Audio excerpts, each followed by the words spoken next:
Have you ever lost something? I think we can all say yes to that. It's your phone, or your wallet, or your keys. I think we can probably all say yes to that at one point or another. We have misplaced those things. And there is nothing more upsetting, nothing more stressful and frustrating than when you are late for work, or you're in a rush to get to church, or there's an event that you have to go to, you're meeting someone, and you can't find those very vital pieces to your daily carry. Unless you have like the Tile app, the Tile thing that you can put on your keys. If you don't have that, then you're most often in trouble. And I think the number one most frustrating aspect of losing something tangible like that is that there is a lack of control. In those moments, you don't have control. You've lost these things, you have no clue where they are. They have control on you. You're in a moment of desperation and anxiety with high blood pressure and high stress, trying to find these things so you can get in the car and get on the road before you're late. But then you find it, and then all control is back in your hands and the world is right. But what about something a little less tangible, actually completely not tangible at all? What about when you lose your passion for something? What do you do then? I don't know about you, but I have been in seasons where I've lost my passion, where I've lost my zeal for something or that edge for something, and I didn't quite know what to do. Most recently, I have lost my passion for music, songwriting, leading worship, playing guitar, doing all of the creative aspects of music in general.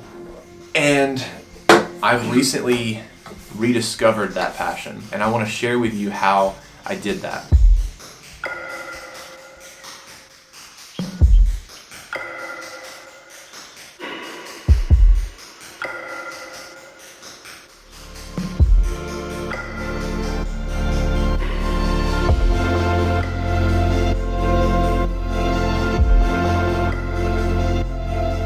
So if you haven't seen one of my previous videos, Back to the Basics, in that video I kind of explained where I was at the beginning of 2019, where I came from in 2018, and it was really all about losing that zeal and that edge for my passions. 2018 was a really busy year for me and for Jess, my wife. We bought a house, we got married. There was just a lot of stuff that was a major distraction to my passions and the things that I wanted to do. But then also, I got a little jaded, a little burnt out on some of the stuff I was doing, and I lost that edge. And I think that the reason why I lost that edge is because I forgot my why. Now, if you know me, I am all about the question why. Why do we do the things that we do? Why do I believe in God?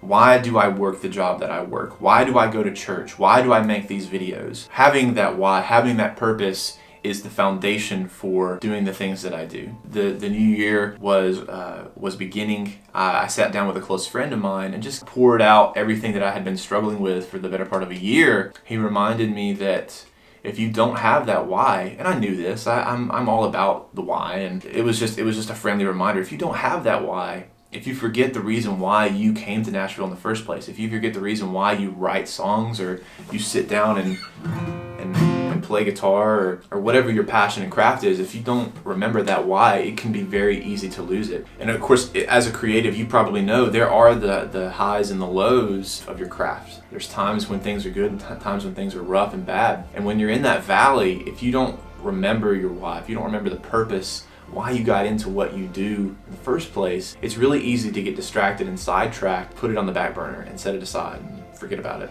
And essentially that's what I did. My why, this is my why. The reason why I write songs is because growing up, music was always a big part of my life. There was something about music and songs that would speak into me directly. It would change my outlook. It would shift my perspective. It would influence me to a degree. And when I began writing songs, I wanted to be able to do that in a positive manner for other people. So just the way that perhaps John Foreman, he's a great influence of mine, the way he would write his songs and I would listen to them and it would impact me, I too felt the calling and the desire to want to write and evoke influence in other people's lives as well, whether that was about my relationship with God or a worship song or an experience with an individual or a relationship, even just like a concept of life. Like I wanted to share that, and at the same time I believed that I was gifted with the ability to do that, and so I pursued that. And then of course with leading worship, the reason I lead worship, the why, is because I want to help liberate people. I can't liberate people, only Jesus can liberate people. Whatever I can do in my creativity that can help point people to Jesus, I want to do that. And for me, that's in leading worship. And whether that is with writing songs or leading worship or making a record or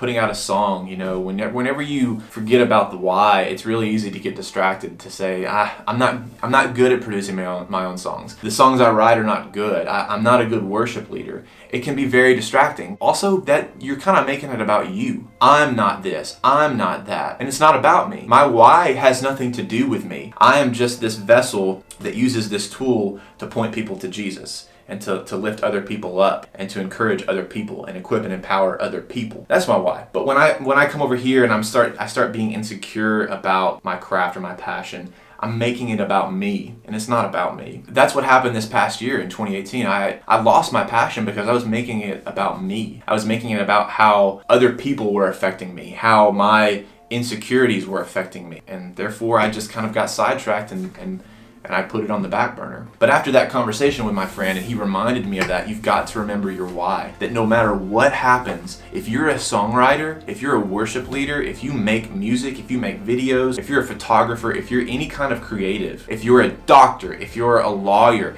if you're a nurse or a school teacher even, if you forget your why, when you go to do those things on a daily basis, it's easy to forget it. It's easy to get sidetracked and get distracted and lose that passion. And sometimes it can be hard to regain that. But when you wake up every morning and you know the reason why you go do the things that you do, almost nothing can sidetrack you. No poor relationship, no bad co-write, no sick child or terrible parent at school or at work or negative interaction. Nothing's going to distract you from the reason why you do things. The reason why you have the passions for the things that you have passions for, if that makes sense. So rediscovering my passion, that's what I've been about in 2019 so far. Remembering my why, remembering the reason why I'm in Nashville in the first place, doing the things that I'm doing, and chasing after those things no matter what.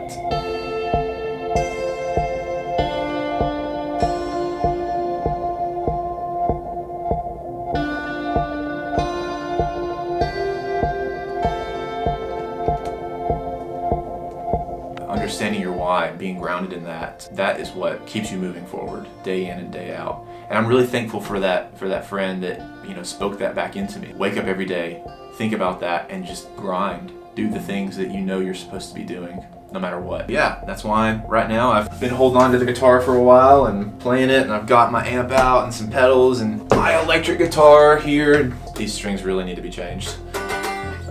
It's already out of tune, as you can tell. By the way, my name is Justin Owens. I am a songwriter and a worship leader, and I make videos and music and all sorts of stuff. And if you're new to this channel, thanks for joining me. Consider subscribing maybe if you like this content and want to see more. I'm gonna wrap this up. I really hope this was encouraging to you guys, and maybe you're in a place where you know that you have a passion for something but you don't know how to ground yourself and dig your feet into it. Ask yourself, why am I doing this in the first place? Write it down, put it on a paper, put it on your desk or on your computer, tattoo it on your arm, whatever you have to do to remind yourself on a daily basis that this is what I'm called to do, this is what I'm supposed to be doing with my life, and this is why. And if you don't forget that, you won't lose that passion. Anyways, thanks for joining me. Make sure you like and comment if you like this video. Comment below things that you want to say about the video. Let me know if you like it. Let me know if this was encouraging. And see you in the next video.